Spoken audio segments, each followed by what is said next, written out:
Maraming nagsasabi na kapag only child ka, para kang prinsipe o prinsesa sa bahay dahil lahat ng atensyon nasa iyo. Lahat ng gusto mo ay ibinibigay. Pero totoo nga ba ito?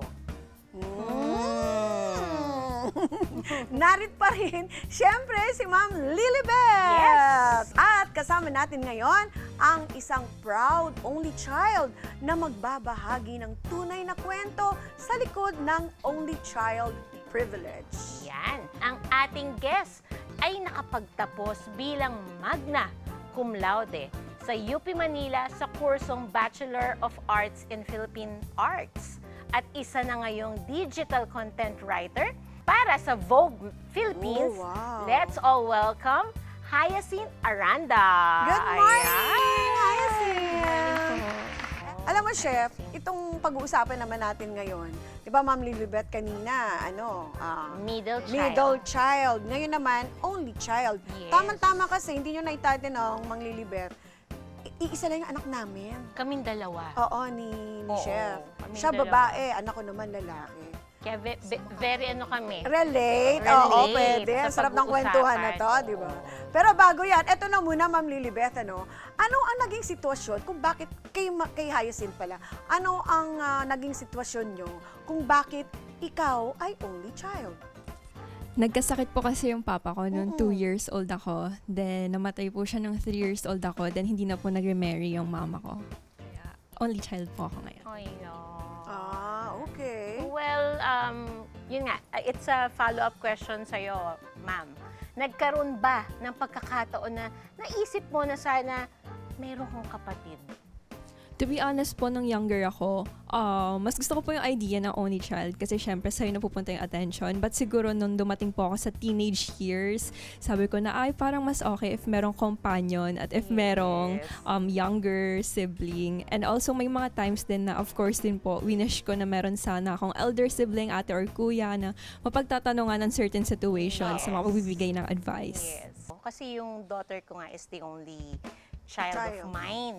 So, medyo I perform also as sister to her.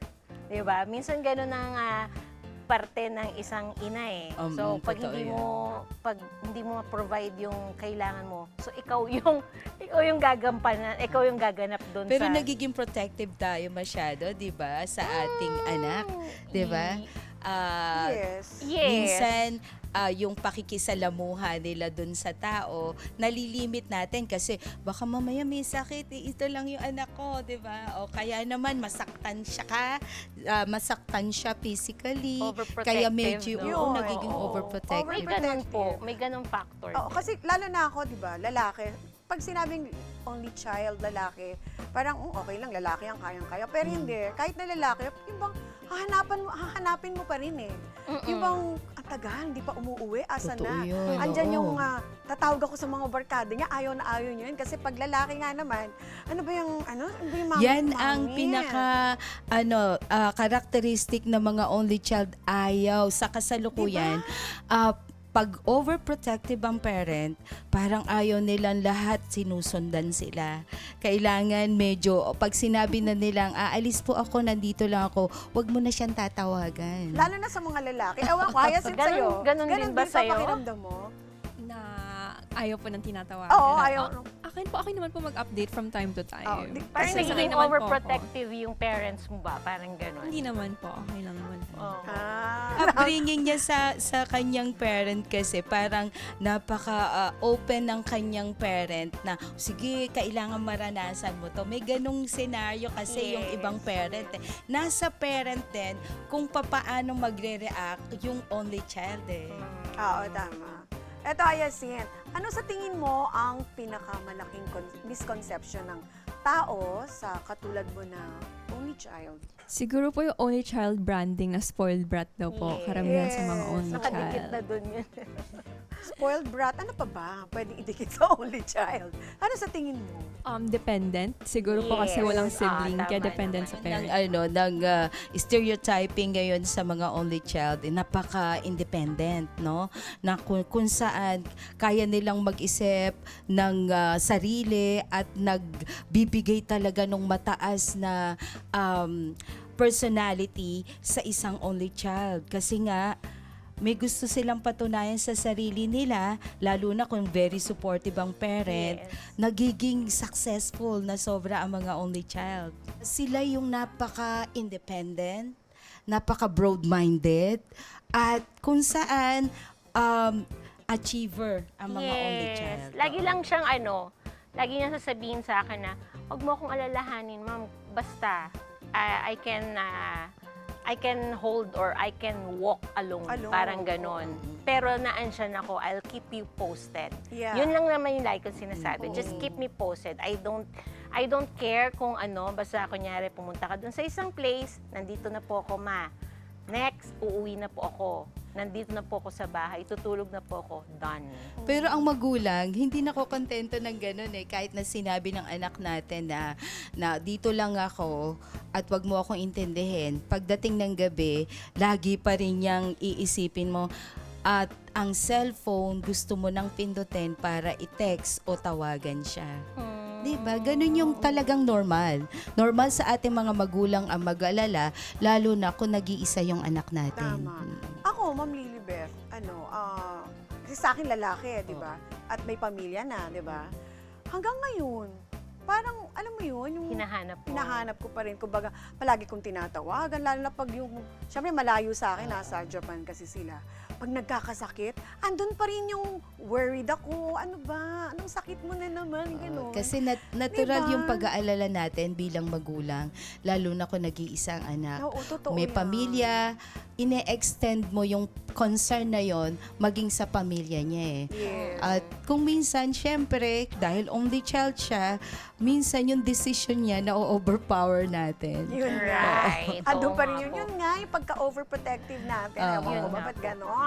Anyway, ano po kaya ang epekto nito sa mga katulad ni Hyacinth, Ma'am Lilibeth? Tanungin muna natin siya kung ano yung mga naging resulta sa kanya nung After, binigay oo. na pagpapalaki sa kanya ng Oo nga, kanyang oo nanay, nga. di ba? Kwento Tapos mo we naman, can... Hyacinth. For me, ayun, mas natuto akong maging independent. So, if ako rin mismo, if may mga kinakaharap akong situations na kailangan ko na answers, syempre napupush din po ako na ako mismo yung humanap ng sagot. Tama. And siguro, in that way, mas napush akong mag-grow ng hindi masyadong dumidepende po sa iba. Hyacinth, I hope you don't mind. Ilan taon ka na ngayon? 22 po. 22. So, So, masasabi mo ba, Hyacinth, kayo na very independent ka? I think so po, yes. Okay. Nowadays kasi nga, Yun na madali. nga.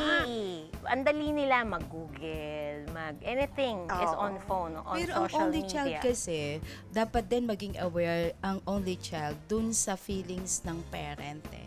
Na kung minsan, sa sobrang independent natin, nakakalimutan natin na minsan hinahanap din ng magulang yung lalambingin mo na eto yung ano ko, parang meron kang hindi alam. Di ba? Oo, no? kasi Oo. minsan sabihin nila, alam ko na yan, mami, alam ko na yan, mga ganun. Pero Oo. tama yung sabi niyo. Tapos na-off guard ang parent. Yes. Alam mo na pala eh. Wala, ano pagkagawin ko? Pero, minsan kasi, kailangan ng only child na magkaroon ng feelings na kung saan kailangan din ng ma-feel ng parent niya na alam natin, nag-google na lahat, na meron siyang hindi alam. Oo. Oo. Yun nga. Kaya minsan madalas hindi na sa atin nagtatanong sa totoo lang. Sa by phone na. Kasi tayo nung araw, ma, ano kaya, saan kaya pwedeng dumaan pag pupunta ka ng ganito? Ayun, hindi diba? na. Ngayon nga, hindi na. Ngayon tayo na ang nagtatanong sa Ma, kanila. magkano Yung kaya totoo yung, yan. diba totoo, dati ganun? Ma'am Lilibet, Ma, totoo magkano yan. kaya yung kailangan kong baon para makapunta sa ganito? Yun dati. Ngayon, ano mo na lang online. Oh, hindi. Oh, Totoo totoo yung yun. sabi And ni they Ma'am know Lilibet. better. Eto, Hyacinth, ano ang tingin mong characteristics ng only child na madalas ay hindi alam ng iba? Yung pag-crave po siguro ng companionship sa people with the same age as ours. So, syempre, if you have a sibling po, syempre, meron ka rin, may mga bagay na kayo nakaka-relate. Like, if you're in the same generation. So, kung wala kang kapatid, then, syempre, sasabihin mo yun sa mga friends mo. Ayun po. So, kaya minsan, yung ibang only child, mas gusto na, or nagwo-wish na sana may kapatid. Dumating ba sa'yo, Hyacinth, na nalungkot ka? O kaya habang nag-iisa ka, medyo may iniisip kang iba para sa sarili mo? Na sana po meron Oo. akong, dumating din naman po sa time na gano'n. How do you feel about it? Na-accept ko na rin po yung yung current situation ko na okay, siguro mas okay nga if may kapatid ako, pero since wala akong kapatid, then I have to figure it out on my own. And if you really need guidance, then you can ask for So, may guidance. acceptance na siya. Galing. Oo nga. Ang galing. May follow-up question ako kay Hyacinth. Siyempre, wala kang kapatid, naghahanap ka ng kapatid, paminsan-minsan. Nakikita mo ba yan sa ibang mga kaibigan mo? Yes po, kasi I also have friends na only child, and also meron din akong friends na since iba-iba din po yung positions nila, like youngest, oldest, parang yung pagiging diverse ng friend groups mas nabibigyan po ng color na Tama. okay, dahil sa friends naman na nafe-feel ko rin na meron din akong sibling from time to time. Nice. You're very lucky. No, you're very lucky. Well, anyway, ano ang this is the best time, no? Ano ang iyong mensahe sa iyong magulang? This is the best time to tell it to her. Dahil andyan lang naman po siya. Ayun lang, gusto ko lang po sabihin na I'm very grateful and love you, Mama. Short but Sweet.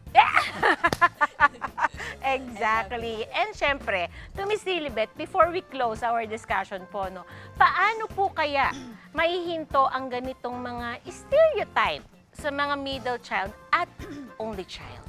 Una sa lahat, alisin natin yung selos, no?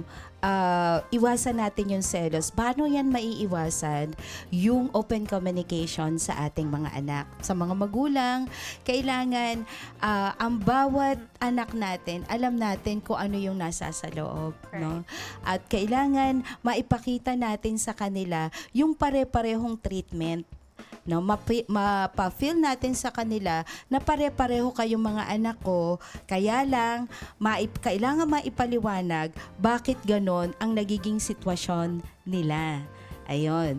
Tapos, syempre, sa mga magulang, kailangan tignan natin kung papaano natin kukunin yung loob ng mga anak natin. Lalo na kung yung mga mid-child, wala tayong, ang mga only child kasi, yan yung nasusobrahan talaga sa atensyon. Kasi gusto ng magulang na ma-feel nila na kahit kayo ay nag-iisa, pero sapat na kaming mga magulang nyo para mapunan yung mga kakulangan tulad ng paglabas sa paglabas-labas o kaya yung pagiging kaibigan, no? Kasi nagiging kaibigan na rin nila eh. Sa mid-child naman, napaka-importanting maunawaan nila yung sitwasyon.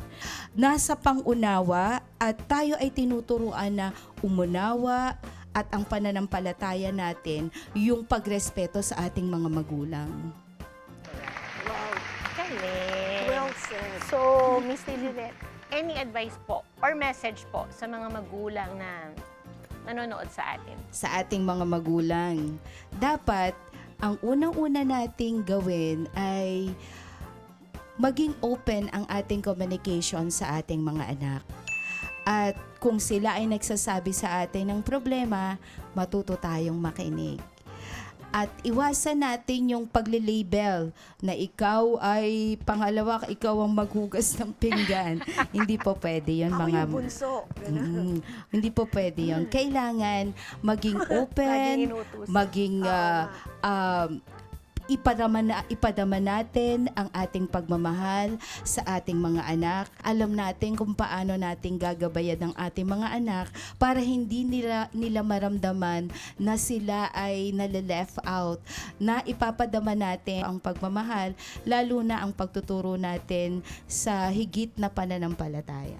Ayun po, gusto ko lang sabihin na wala din naman po yun if you have a sibling or not. Ikaw rin naman po yung responsible sa kung ano yung magiging kalalagyan mo in the near future. You're responsible of your own destiny.